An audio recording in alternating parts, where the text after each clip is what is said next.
আজ আমরা এমন একটি শিরোনাম নিয়ে কথা বলতে চলেছি যা সরাসরি আপনার পকেটে এবং আপনার অতি প্রিয় গাড়ির ইঞ্জিনে বড়সড় থাবা বসাতে শুরু করেছে। হ্যাঁ, ঠিকই ধরেছেন।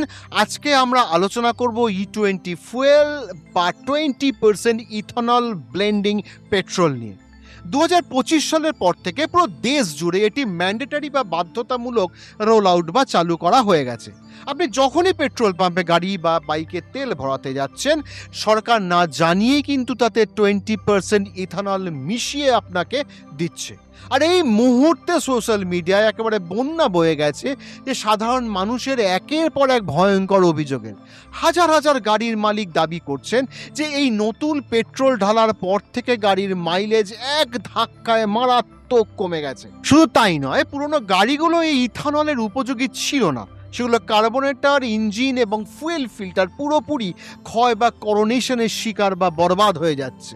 কিন্তু এর জবাবে সরকার কি সাফাই দিচ্ছে? কেন শাসক ও বিরোধীদের মধ্যে এই নিয়ে শুরু হয়েছে তুমুল কাদা ছোড়াছড়ি? তারপর সরকারের উপর আরও বড় প্রশ্নচিহ্ন উঠে যায় যখন অ্যাটর্নি জেনারেল ভেঙ্কটরামানি কোর্টে দাঁড়িয়ে মেনে নেন যে হ্যাঁ, এই ইথানল 20 বা E20 ব্লেন্ডিং পলিসিটা একটা সম্পূর্ণ এক্সপেরিমেন্ট বা পরীক্ষা নিরীক্ষা হিসাবেই দেখা হচ্ছে। তখন দেশের সাধারণ মানুষ এই পলিসি এবং দেশ জুড়ে চলা ব্লেন্ডিংয়ের উপর ভরসা হারিয়ে ফেলছেন। যদি পরীক্ষাই চলে, তবে সারা দেশে চালু করা হচ্ছে কেন? এই সব কিছু নিয়ে আলোচনা করব। নমস্কার, আমি দিব্যেন্দু, ইন্টারজিও চ্যানেলে আপনাদের স্বাগত। সরকার নিজের সপক্ষে কয়েকটি পয়েন্ট সামনে রাখছে। সরকার প্রথম যুক্তিটাই হলো, আরে ব্রাজিল আর আমেরিকা তো অনেক আগে থেকেই এই ইথানল ব্লেন্ডিং হয়ে আসছে, তাহলে ভারতে হলে সমস্যা কোথায়? ব্রাজিলে 2007 সাল থেকে ধাপে ধাপে এই নিয়ম চালু হয়েছে এবং সেখানকার গাড়িগুলোর ইঞ্জিন সেই অনুযায়ী তৈরি করা। আর আপনারা কোনো পূর্ব প্রস্তুতি ছাড়া মাত্র 3 বছরের মাথায় তড়িঘড়ি পুরো দেশে E20 পেট্রোল বাধ্যতামূলক করে দিলেন। যে লক্ষ লক্ষ মানুষ কোটি কোটি টাকা খরচ করে কয়েক বছর আগে গাড়ি কিনেছিলেন, তারা পুরনো গাড়িগুলিকে কোনো বিকল্প না রেখে জোর করে এই ক্ষতিকারক ফুয়েল ধরিয়ে দেওয়া হচ্ছে। সাধারণ মানুষের সেই শখের গাড়িগুলো যে ইঞ্জিনের ভেতর থেকে শেষ হয়ে যাচ্ছে, তার কোনো স্পষ্ট জবাব কিন্তু আজ সরকারের কাছে নেই, আর দিতে পারবেও না। সরকারের দাবি আমেরিকা, জার্মানি আর ফ্রান্সের মতো উন্নত দেশের মডেল মেনে কাজ করা হচ্ছে, যাতে ভারতের ইম্পোর্ট বিল বা অপরিশোধিত তেল আমদানির বিশাল খরচ কমানো যায়। সরকার বলছে তারা আমদানি খরচ কমিয়েছে বলে নাকি তেলের বড় বড় আন্তর্জাতিক লবিগুলোর ক্ষতি হচ্ছে এবং তারাই নাকি এই আইনের বিরুদ্ধে অপপ্রচার চালাচ্ছে। কিন্তু বাস্তবতা বড়ই অদ্ভুত। এখানে কোনো কর্পোরেট বা আন্তর্জাতিক লবি আন্দোলন করছে না, ক্ষোভ উগড়ে দিচ্ছে ভারতের সাধারণ মধ্যবিত্ত জনগণ। হিসাবটা বুঝুন, যদি আমদানি খরচ কমার কারণে লবির লোকসান হয়েই থাকে, তবে সেই লভ্যাংশ বা সাধারণ লাভ মানুষের পকেটে পৌঁছানো উচিত ছিল। 20% ইথানল মেশানোর পরেও পেট্রোলের দাম কি 1 পয়সাও কমেছে? মোটেই না। যে ইথানল তৈরি করতে লিটার প্রতি খরচ পড়ে মাত্র 60 টাকার কাছাকাছি, সেই ইথানল মিশ্রিত তেলকেও সরকার আমাদের কাছে 106 থেকে 113 টাকা লিটার পেট্রোলের চড়া দামেই বিক্রি করছে। অর্থাৎ কাঁচামালের খরচ কমলেও আম জনতা সেই চড়া দাম দিতেই বাধ্য হচ্ছে। তাহলে এই ইথানল ব্লেন্ডিং দিয়ে দেশের সাধারণ মানুষের কি লাভ হলো? কি এমন ভালো হলো? E20 পেট্রোল বিতর্কের মাঝে বা সুপ্রিম কোর্টের ভিতরে ঘটে গেল এমন এক নজিরবিহীন ঘটনা, যা এক ধাক্কায় ভারত সরকারের পুরো গেম প্ল্যান ফাঁস করে দিয়েছে। বিপিসিএল এর হয়ে সওয়াল করতে গিয়ে সরকারের খোদ প্রধান আইনজীবী বা অ্যাটর্নি জেনারেল সুপ্রিম কোর্টে দাঁড়িয়ে বলে দিলেন, এই পুরো প্রজেক্টটা তো আসলে এখনো একটা এক্সপেরিমেন্ট বা পরীক্ষামূলক স্তরে রয়েছে। ব্যাস, এই কথাটা বাইরে আসতেই সাউথ ব্লকের রীতিমতো ভূমিকম্প শুরু হয়ে যায়। সরকার তড়ি ঘড়ি সাফাই দিতে ময়দানে নেমে পড়ে যে না না, মিডিয়া ভুল খবর দেখাচ্ছে, এটা কোনো এক্সপেরিমেন্ট নয়। কিন্তু সেই আসল রেকর্ডিংয়ের ক্লিপিং সোশ্যাল মিডিয়া ততক্ষণে ভাইরাল হয়ে গেছে। স্বয়ং অ্যাটর্নি জেনারেল পরিষ্কার বলছেন, ইথানল পেট্রোল ব্লেন্ডিং এমন একটা জিনিস যা নিয়ে সরকার এখন এক্সপেরিমেন্ট করার চেষ্টা করছে। 20% ethanol petrol blending is something which the government is now trying to experiment. তাহলে কি সাধারণ মানুষের গাড়ি, টু হুইলার কিংবা আমজনতা সরকারের কাছে কোনো ল্যাবরেটরি ইঁদুর যাদের উপর ইচ্ছে মতো পরীক্ষা টরীক্ষা চালানো হচ্ছে বা চালানো যায়? তাই মনে রাখবেন, এই খেলায় শুধু শাসক দল না, জল ঘোলা করার পিছনে শাসক বিরোধী সমস্ত রাজনীতিবিদ কোনো না কোনো গোপন স্বার্থ রয়েছে। কারণ প্রত্যেকটা দলেরই কোনো না কোনো নেতার কোনো না কোনো ইথানল ফ্যাক্টরি লাগানো আছে, সেখান থেকে ওই ইথানল বিক্রি হচ্ছে। সরকার দাবি করে থাকে যে তারা 2 হুইলার এবং 4 হুইলারের উপর অনেক এক্সপেরিমেন্ট করেছে, প্রায় 4 লক্ষ কিলোমিটার গাড়ি ছুটিয়ে ট্রায়াল করেছে। তবে আপনারা এই পুরো ডেটা পাবলিকের জন্য ওপেন করে দিন, ট্রান্সপারেন্ট করে দিন, মানে সাধারণ মানুষের সামনে রাখুন, যাতে তার একটা ভরসা তৈরি হয়। কিন্তু বাস্তবে তা হচ্ছে না। আরটিআই এর কোনো উত্তরই দেওয়া হচ্ছে না, কারণ যে ইথানল ব্লেন্ডেড পেট্রোল আপনি আপনার গাড়িতে ব্যবহার করেছেন, আপনার গাড়িটি যদি 2023 সালের আগের মডেল হয়, তবে এটি গাড়ির ভেতরে গিয়ে ফুয়েল কানেক্টিং পাইপ এবং পার্টসগুলোকে নষ্ট করে দেবে, ভিতর থেকে পুরো পুড়িয়ে দেবে। এই বিষয় নিয়ে মেকানিকরা বারবার কমপ্লেন করে আসছেন যে একই গাড়ি ঠিক করে দেওয়ার পরের দিনই আবার সেই গাড়ি একই প্রবলেম নিয়ে ফিরে আসছে। দ্বিতীয় কথা কি, ইথানল হলো এক প্রকার অ্যালকোহল, আর অ্যালকোহল হলো জলের ভক্ত। বাতাসের ময়েশ্চার বা আর্দ্রতা থেকে জল টেনে নেয়, যার ফলে আপনার ফুয়েল ট্যাঙ্কে জল জমে যায়। আর কিছুদিন পর আপনি যখনই গাড়ি রিস্টার্ট করতে যাবেন, জলের ডেন্সিটি বা ঘনত্ব বেশি হওয়ার কারণে তার নিচে জমে থাকবে এবং স্টার্ট করলেই সবার আগে ওই জলটাই আপনার ইঞ্জিনের কাছে পৌঁছবে। তাতে ইঞ্জিনের ক্ষতি হবে, ইঞ্জিন জং ধরবে, আর আপনার কার্বোরেটরে ময়লা জমবে। এর ফলে মানুষের ক্ষতি হচ্ছে, বিশেষ করে 2 হুইলারগুলোর। এটা নিয়ে প্রচুর কমপ্লেন আসছে।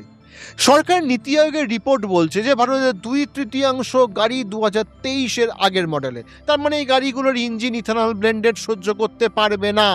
তাহলে কি করা উচিত এখন? তাহলে পিওর পেট্রোলের অপশন রাখা উচিত।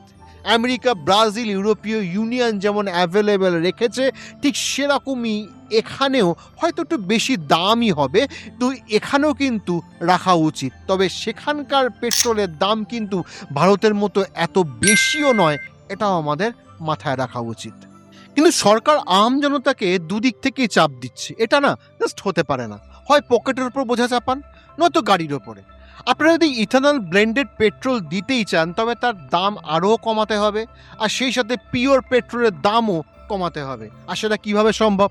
ভারত সরকার বলেছে যে গত বছর এই ব্লেন্ডিংয়ের ফলে তারা প্রায় 2 লক্ষ কোটি টাকা বাঁচিয়েছে। সেই টাকাটা এখানে ব্যবহার করুন। এই যে একটা পেট্রোল 160 টাকায় মিলছে আর একটা সাধারণ পেট্রোল 113 টাকায় মিলছে, এত বড় গ্যাপ থাকলে কোনো সাধারণ ইউজার কেন ওই দিকে যাবে? এই দুটো প্রাইসকেই কিন্তু নিচে নামিয়ে আনতে হবে। ব্রাজিলের মানুষ ব্লেন্ডেড পেট্রোল ব্যবহার করছে না, ঠিক কথা। সেখানে সরকার কিন্তু বেশ কিছু ফেয়ার পলিসিও এনেছে, যার ফলে তারা পেট্রোলের তুলনায় যতটা ব্লেন্ডিং করছে ততটা দামও কমাচ্ছে ফ্লেক্স ফুয়েলের ক্ষেত্রে, যা ভারতীয় সরকার করছে না। E85 এর দাম সরকার 82 টাকা রেখেছেন, যেখানে পিওর পেট্রোলের তুলনায় এর দাম আরও বেশ খানিকটা কম হওয়া উচিত ছিল। ভারতীয়রা আর কত বোঝা নেবে? আমেরিকা, যারা বিশ্বের অর্ধেকের বেশি ইথানল প্রোডাকশন করে, তারা কেন আজ পর্যন্ত E20 পুরোপুরি চালু করেনি? কারণ তারা দেখতে পাচ্ছে যে এর জন্য ইনফ্রাস্ট্রাকচারে অনেক বদল আনা দরকার। আগে ফ্লেক্স ফুয়েল টেকনোলজি আসবে, তারপর ব্লেন্ডিং প্রোগ্রামের আওতায় ব্লেন্ড করা যাবে। তারা কিন্তু কোনো তাড়াহুড়ো করছে না। এখনও আমেরিকায় মাত্র 10% ইথানল ব্লেন্ডিং চলছে, আর ইউরোপীয় ইউনিয়নের ম্যাক্সিমাম 11% ব্লেন্ডিং চলছে। আর অপশানের কথা বললে ওরা সব অপশান খোলা রেখেছে। তাই এই জিনিসগুলো আমাদের স্টাডি করার পরই 140 কোটি মানুষের সামনে এই বিকল্প আনা উচিত ছিল। এই যে টাইমিংয়ের মিসম্যাচ হলো, অর্থাৎ পলিসি আগে চলে এলো আর ইঞ্জিন পরে আসছে, এই কারণেই পুরো পলিসিটা খুব দৃষ্টিকটু হয়ে যাচ্ছে এবং আম জনতার পক্ষে বড়ই অসুবিধার কারণ হয়ে যাচ্ছে। এবার করে দেশের কথা বলি। একটা হলো সুইডেন, অন্যটা থাইল্যান্ড। একটা ইউরোপীয় দেশ যেখানে ময়েশ্চার অনেক কম, আর থাইল্যান্ড যেখানে বিষুবীয় অঞ্চল পড়ে এবং যেখানে খুব ভালো রকম ময়েশ্চার অর্থাৎ আর্দ্রতা থাকে। এই দুটো দেশই আগে E85 এর ওপর ভালো টাকা ইনভেস্ট করেছিল। তারপর ধীরে ধীরে ওরা বুঝতে পারলো যে ইলেকট্রিক ভেহিকেল টেকনোলজি হলো আসল ফিউচার, তাই ওরাও ধীরে ধীরে ওই দিকে শিফট করে গেল। আমিও সেটাই বোঝানোর চেষ্টা করছি যে আগামী 10-12 বছর আরও লাগবে, কিন্তু সেই সময়টা আমাদের কিভাবে বাঁচতে হবে, এই পলিসি থেকে কিভাবে বের করে আনতে হবে, তারই একটা বিকল্প আপনাদের সামনে, মানে জনসাধারণের সামনে আমি রাখছি। আমাদের কাছে মূলত ৪ টে রাস্তা আছে এখান থেকে বেরিয়ে আসার। প্রথমত যত পুরনো গাড়ি আছে তাদের ইঞ্জিন চেঞ্জ করার ব্যবস্থা করতে হবে এবং তাদের সামনে অপশন রাখতে হবে যাতে তারা চেঞ্জ করতে না চায়, তারা যাতে পিওর পেট্রোলটাও যেন পায়। তার দাম কম হতে হবে, কারণ গত বছর আপনারা অনেক টাকা বাঁচিয়েছেন, যেটা আপনারা নিজেরাই বলছেন। দ্বিতীয়ত, যদি ব্রাজিল বা অন্য দেশকে ফলো করেন তবে তারা ব্লেন্ডেড পেট্রোলের দাম অনেকটা কম রেখেছে। আপনাদেরও দাম আরও কমাতে হবে যদি আপনারা ওদের দেখানো রাস্তায় হাঁটতে চান।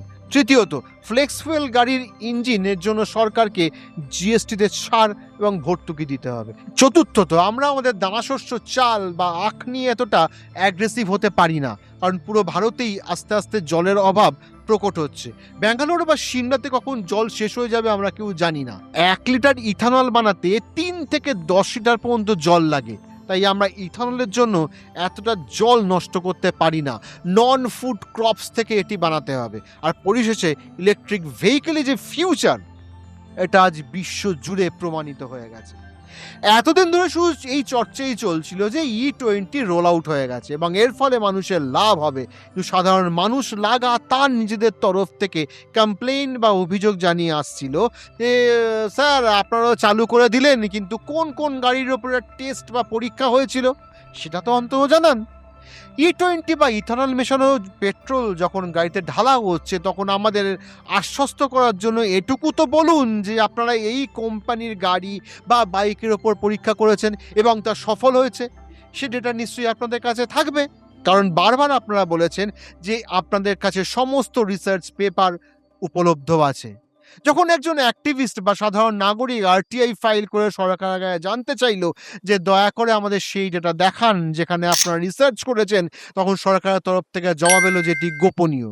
আচ্ছা, এটা এমন গোপনীয় যা দেশে সরাসরি সাধারণ মানুষের স্বার্থ জড়িত আছে, সেখানে আপনারা বাইরে আনতে পারছেন না?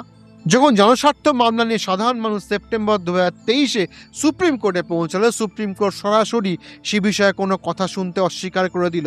এই খবরটি সেই সময় যখন ইথানল মুক্ত পেট্রোলের দাবি জানিয়ে কিছু সাধারণ মানুষ কোর্টে পৌঁছেছিলেন এবং বললেন যে আমাদের পুরনো গাড়িগুলোকে আপনার E20 পেট্রোল দিচ্ছেন, কিন্তু আমাদের গাড়িগুলো তা সহ্য করতে পারবে না, ইথানলে হ্যান্ডেল করতে পারবে না। গাড়ির ইঞ্জিনের কম্প্যাটেবল হওয়াটা খুব জরুরি। দেশে এমন বহু উদাহরণ দেখা গেছে যেখানে সামান্য জল যাওয়ার কারণে গাড়ি নষ্ট হয়ে গেছে। সরকার অবশ্য নিজেদের তরফ থেকে একটাই কথা বলে গেছে, E20 ফুয়েলের কারণে গাড়ির পারফরমেন্স এবং ডিউরেবিলিটির কোনো প্রভাব পড়বে না। আমরা এর কমপ্লিট রিসার্চ করিয়ে নিয়েছি, শুধু রিসার্চের ডেটাটুকু তারা শো করবে না, ব্যাস এইটুকু। কথা বলে সরকার কেবল দেশ জুড়ে E20 ইথানল চালুই করেনি, বরং এখন আরও আগে যাওয়ার প্রস্তুতি নিচ্ছে। সরকার এখন 30% ইথানল মেশানোর ট্রায়াল দিচ্ছে এবং ফ্লেক্স ফুয়েল মানে 85% ইথানল মিশিয়ে গাড়িতে ফুয়েল হিসেবে বিক্রি করার তোড়জোড় চলছে। তাহলে মোটের উপর কি দাঁড়ালো?